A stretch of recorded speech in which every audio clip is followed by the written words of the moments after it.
vocês? Meu nome é Cláudia Sotero, Cacau Sotero. Sou professora de língua portuguesa. E vamos nos encontrar por algumas videoaulas e audioaulas também, para você que me ouve pela Rádio Timbira. Vamos começar por uma revisão de morfologia, vendo e revendo algumas classes de palavras. A aula de hoje, substantivo. Você sabe que língua portuguesa envolve leitura, interação. Vamos começar então com uma leitura? O amor e a loucura. No amor, tudo é mistério. Suas flechas e seu coldre. Sua chama e sua infância eterna. Mas por que o amor é cego? Aconteceu que, num certo dia, o amor e a loucura brincavam juntos. Aquele ainda não era cego. Surgiu entre eles um desentendimento qualquer. Pretendeu o amor que se reunisse para tratar do assunto, o conselho dos deuses. Mas a loucura impaciente deu-lhe uma pancada tão violenta que o privou da visão. Vênus, mãe e mulher, pôs-se a clamar por vingança. Aos gritos, diante de Júpiter, Nêmesis, a deusa da vingança, e de todos os juízes do inferno, Vênus exigiu que aquele crime fosse reparado. Seu filho não podia ficar cego. Depois de estudar detalhadamente o caso, a sentença do Supremo Tribunal Celeste consistiu em declarar a loucura a servir de guia ao amor. Jean de La Fontaine.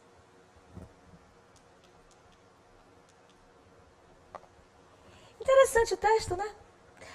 Eu usei esse texto de base, mas a minha intenção é a seguinte.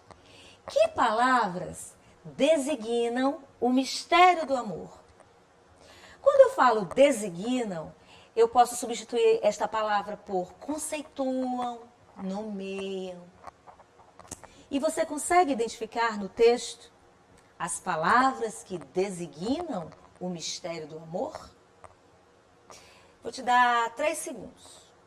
1, 2, 3. E aí? As respostas são flechas, aljavas, chama e infância. E agora?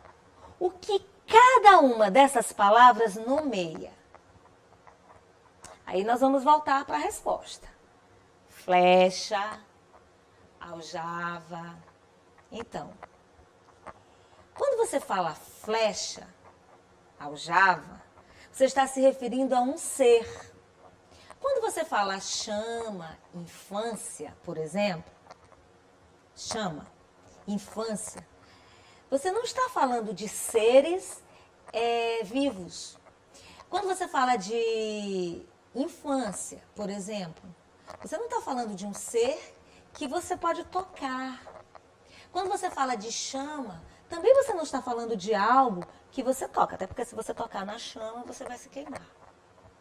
Mas eu nomeio qualidade, ação, sentimento. Por que as palavras amor e loucura foram empregadas com letras maiúsculas? Isso, porque na história elas atuam como personagens. Então, elas são personificadas, por isso, letras maiúsculas. A fábula é um gênero textual. Você já deve ter, com certeza, lido sobre isso, já deve ter estudado. E esse gênero costuma apresentar o final, no seu final, uma moral, ou melhor, um ensinamento. Você pode dizer que, no entanto, nessa fábula, que moral nós daríamos? A moral é a seguinte. Segundo a fábula, o amor, além de cego, é guiado pela loucura. Vamos pensar um pouquinho nisso. E vamos entrar no nosso assunto, substantivos. Então, vamos ao assunto, substantivos. São palavras que nomeiam ações, sentimentos, desejos, ideias e seres visíveis ou não, animados ou não. Os substantivos podem se classificar, se flexionar. Quando classificamos os substantivos, podemos dizer que eles podem ser comuns, próprios, simples, composto, primitivo ou derivado e ainda concreto ou abstrato e coletivo. Quando você fala de substantivos comuns, você está se referindo a uma espécie em geral. Por exemplo, rua, praça, mulher. Mas quando você se refere a substantivos próprios, você especifica um ser da espécie. Eu falei rua, mas quando eu digo Rua da Paz, eu estou especificando um ser de uma espécie. Existem muitas ruas, mas quando eu digo Rua da Paz, eu estou apenas me referindo àquela específica. Também falei praça. Em São Luís, por exemplo, há muitas praças. Mas quando eu digo Praça Deodoro, eu estou identificando um ser dentro da espécie. E isso também acontece com mulher. Eu sou mulher, eu tenho um nome que me identifica. E eu coloquei o exemplo Anastácia. Os substantivos simples são aqueles formados por uma só palavra. Você também vai encontrar autores chamando de radical. Cachorro, pé. Agora, quando eu tenho um substantivo composto, eu junto essas palavras e formo uma nova. Como, por exemplo, cachorro quente, que vira o nome de um sanduíche. Pé de moleque é o nome de um doce. Substantivos concretos nomeiam, designam, conceituam objetos, lugares, pessoas, animais. E podem ser visualizados. Por exemplo, objetos, lugares, pessoas, animais. Aí eu tenho um exemplo, Carmen, mesa. E os abstratos? Eles vão nomear as ações, os estados, os sentimentos e as qualidades. São seres que vão depender de outros para existir. Você não pode conseguir... eu não visualizamos a felicidade, a alegria. Uma dica. Quando eu quero visualizar a alegria, por exemplo, eu posso desenhar um sorriso, mas não a alegria. Então, a dica que eu dou é: aquilo que você consegue desenhar é substantivo concreto. E aquilo que você não consegue desenhar é substantivo abstrato. Tá bom? Substantivos coletivos significam o quê? Eles vão transmitir a noção de plural, porém a palavra é grafada no singular. Eles vão nomear um agrupamento de seres da mesma espécie. Por exemplo, alcateia de lobos, vocabulário de palavras, súcia de pessoas desonestas, Panamá de borboletas, girândola de fogos de artifícios. Às vezes são palavras até que nem fazem parte do nosso cotidiano. Agora, os substantivos, além de se classificar, eles podem se flexionar. O que é flexionar? É mudar. E eles mudarão de acordo com o gênero, o número e o grau. Quando eu falo de gênero, eu estou me referindo ao masculino e ao feminino. Quando eu falo de número, eu estou me referindo ao singular e ao plural. E quando eu falo de grau, eu digo aumentativo e diminutivo. Vamos a cada um deles? De acordo com o gênero, os substantivos podem ser biformes e uniformes. Substantivos biformes são aqueles que vão apresentar uma forma específica para o masculino e para o feminino. Por exemplo, gato, gata, cabra, bode. Quando eu digo isso, eu estou especificando o gênero masculino e feminino. Você pode ver aqui também que eu tenho substantivos uniformes. são aqueles que vão apresentar uma única forma, tanto para o masculino quanto para o feminino. Eu começo com os epicenos, substantivos uniformes, que são usados para a distinção do macho e fêmea, ou seja, ele é usado para os animais. Como, por exemplo, formiga macho, formiga fêmea, cobra macho, cobra fêmea.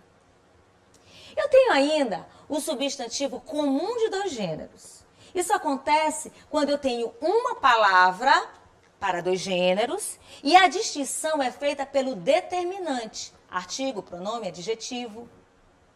Exemplo, a pianista, o pianista, belo colega, bela colega. E ainda os sobrecomuns. Eu coloquei como exemplo aqui pessoa, criatura, criança, cônjuge. Eles são sobrecomuns porque eles têm uma só forma para os dois gêneros e não é possível fazer distinção pelos determinantes. A distinção vai ser feita só pela expressão do sexo masculino e feminino. E aí, os exemplos que eu acabei de falar. A pessoa, a criatura, a criança, o cônjuge. Ainda na flexão, nós vamos falar de número. Número é a formação do plural dos substantivos. Gente, nós temos muitas formas de aprender as regras. A primeira delas é estudá-las. Mas você não vai aprender tudo de uma vez. Preciso reforçar uma coisa. É importante que você faça leituras. Toda vez que você ler, você amplia o seu vocabulário, você melhora a sua conexão das ideias e vai formando os seus argumentos. Vamos então para algumas regras para formar o plural do substantivo. Substantivos terminados em ão podem ter plural. Ões, ães ou ãos. Por isso que eu falo de leitura, porque a familiaridade das palavras virão a partir da leitura. Questão, questões, capitão, capitães, irmão, irmãos. Substantivos terminados em R, S e Z. Exemplo, bar, bares, país, países, lápis, raiz, raízes. Agora tem um detalhe. Você percebeu que eu coloquei duas vezes aqui ão é para você não esquecer. Substantivos terminados em il e l, desde que sejam oxítonos, trocam o L por S. Fuzil, fuzis. E os paroxítonos terminados em IL, você troca por EIS. Projétil, projéteis. Terminados em X, látex, látex. Você vê aqui que não varia. Xerox, xerox. Lembrando que a palavra xerox também é aceita pela língua portuguesa. Substantivos terminados em zito e zinho. Aí eu tenho balão, mas o zinho fica balões, zinhos. Existe também uma regra especial para formar substantivos compostos. Nós podemos flexionar primeiro o numeral, aqui no caso, primeiro-ministro. É uma palavra formada por um numeral e um substantivo. Primeiros ministros. Aqui eu tenho mula sem cabeça. Mulas sem cabeça. Ping-pong, ping-pongs. Reco-reco, reco-recos. Caneta-tinteiro, canetas-tinteiro. Peixe-boi, peixes-boi. Como é uma revisão, esses assuntos com certeza você já estudou e a gente só reforça. Vamos para o grau do substantivo? O grau é a possibilidade de indicar o tamanho do ser que se nomeia. E os substantivos podem estar em 3 graus. Normal, aumentativo e diminutivo. Essas variações de grau podem ser feitas de 2 formas. A analítica e a sintética. A analítica é quando você acrescenta um adjetivo ao substantivo. Por exemplo, casa pequena ou casa grande, pé pequeno ou pé grande. E a sintética é quando você vai acrescentar sufixos. Detalhe, sufixo é um morfema, aquela palavrinha pequena que você coloca depois do radical, transformando também em uma nova palavra. Assunto a ser visto em outra aula. Casa, eu coloquei aqui o sufixo inha, casinha ou casebre, é a mesma coisa de casa pequena. Pezinho é a mesma coisa que um pé pequeno. E pezão é a mesma coisa que um pé grande. Uma dica para vocês. O grau do substantivo também serve, além de indicar tamanho, para fazer um comentário pejorativo. Às vezes você pode dizer assim, ele mora numa casinha, e não no sentido de ser pequena, mas no sentido de ser humilde. E também pode ser usado para tons afetivos, amorzinho, riacho, e assim vai. Vamos fazer um pequeno exercício? Numa das seguintes frases, há uma flexão de plural grafada erradamente. Letra A. Os escrivães serão beneficiados por esta lei. Letra B. O número mais importante é o dos anõezinhos. Letra C. Faltam hífens nesta relação de palavras. Letra D. Fulano e Beltrano são dois grandes caráteres. E letra E. Os répteis são animais ovíparos. E aí? Qual a alternativa a uma flexão feita de forma errada?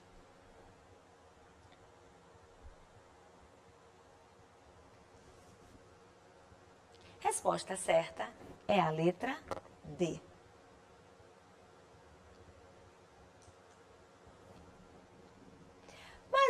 Mais uma questão. Indique a alternativa em que todos os substantivos são abstratos. Letra A. Tempo, angústia, saudade, ausência, esperança ou imagem. Letra B. Angústia, sorriso, luz, ausência, esperança, inimizade. Na letra C eu tenho inimigo, luz, esperança, espaço e tempo. Letra D, angústia, saudade, ausência, esperança e inimizade. E na letra E eu tenho espaço, olhos, luz, lábios, ausência e esperança. Num tipo de questão como esta, nós podemos eliminar. Por exemplo, aqui na letra A, eu tenho alguma dessas palavras que não são substantivos abstratos. Imagem. Letra B. Qual delas não é abstrato? A luz e o sorriso. Letra C. Inimigo. Letra D. Angústia, saudade, ausência, esperança e inimizade. Todas elas são sensações. Você consegue desenhar alguma delas? É a resposta. Na letra E, eu tenho bem aqui, ó, olhos, luz, lábios, que descartariam a questão.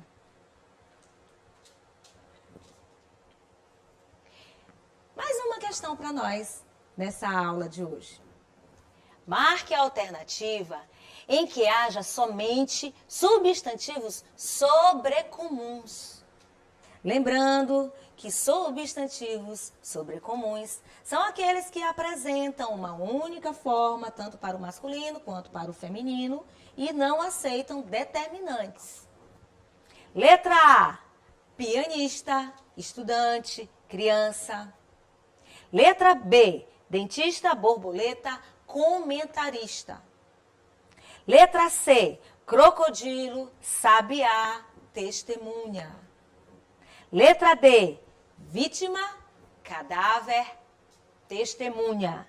E letra E, criança, desportista e cônjuge. Também não é difícil de você identificar. Das palavras aqui elencadas, a que não vai aceitar determinante, as que não vão aceitar determinantes, estão na letra D. A vítima, o cadáver e a testemunha. Gente, falar de substantivo é algo que você lida o tempo todo. Nós estamos nos preparando para uma nova etapa do ensino. Nós estamos ainda na educação básica. E sempre você vai lidar com substantivos. Como nós falamos de plural, eu repito, todas essas regras vão sendo memorizadas a partir da leitura sistemática. É importante que você tenha acesso às informações, compare opiniões e a partir dessas leituras que você faça, você também observe como o substantivo é empregado. Quando nós estudamos as classes de palavras, nós estamos nos familiarizando com elas. Eu costumo dizer que as classes de palavras, e isso inclui substantivo, tem uma função específica no texto. O objetivo da língua portuguesa é a comunicação. Todos nós temos necessidades comunicativas e é por isso que nós estamos estudando o tempo todo. Para nos expressarmos direito, para redigir bons textos, para falar e ser entendido. Se nós não organizarmos as nossas ideias, nós não conseguiremos que as pessoas nos compreendam. Os substantivos são importantíssimos na aquisição do conhecimento. Você vai ver em aulas futuras e também rever que o substantivo funciona como um elemento de uma oração. Eu já estou até me adiantando, porque um assunto vai puxando o outro. Quando você fala de substantivo, você está nomeando seres. Só para a gente recapitular. O que você está vendo aí? Você está vendo uma pessoa, você está vendo uma mulher. E você pode me nomear pelo meu nome, Cláudia, pelo meu codinome, Cacau. Você pode dizer, ela é uma professora. Quando você fala assim, você está contextualizando tudo que nós acabamos de falar de forma sistemática. Substantivo é a classe de palavras que nomeia os seres. E o que são os seres? Tudo que existe. Tudo que existe tem nome. Você está aí na sua casa, ouvindo a um rádio. Rádio é um ser. Você está na sua casa assistindo as nossas aulas pela televisão. Televisão é um ser. Talvez você esteja com seu caderno na mão. Caderno é um ser, uma caneta. Você também é um ser, você é uma pessoa, você é um estudante, você é um aluno. Perceberam que como palavras podem nomear um único ser? Eu posso ser chamada de mulher, de professora, de Cláudia, de Cacau. Você pode ser chamado de estudante, de aluno. Você tem um nome. Tudo isso a gente vai aprendendo no decorrer das aulas, mas sobretudo no dia a dia. Estudar é muito mais do que ficar lidando com esses conteúdos prontos que nós estudamos na língua portuguesa. Nós somos rodeados e estamos inseridos num círculo de cultura e atualmente estamos em casa por conta de ações externas que independem da nossa vontade. Isso vai requerer de nós disciplina, foco, o que mais? Boa vontade. Quando eu falo disciplina, quando eu falo foco, eu estou usando substantivo dentro do meu texto. Estou fazendo agora uma contextualização do assunto. Nós vamos falar de muitas coisas. Aqui, ali, vamos retomar o substantivo. Vamos analisar morfologicamente uma oração. Precisamos reconhecer o substantivo.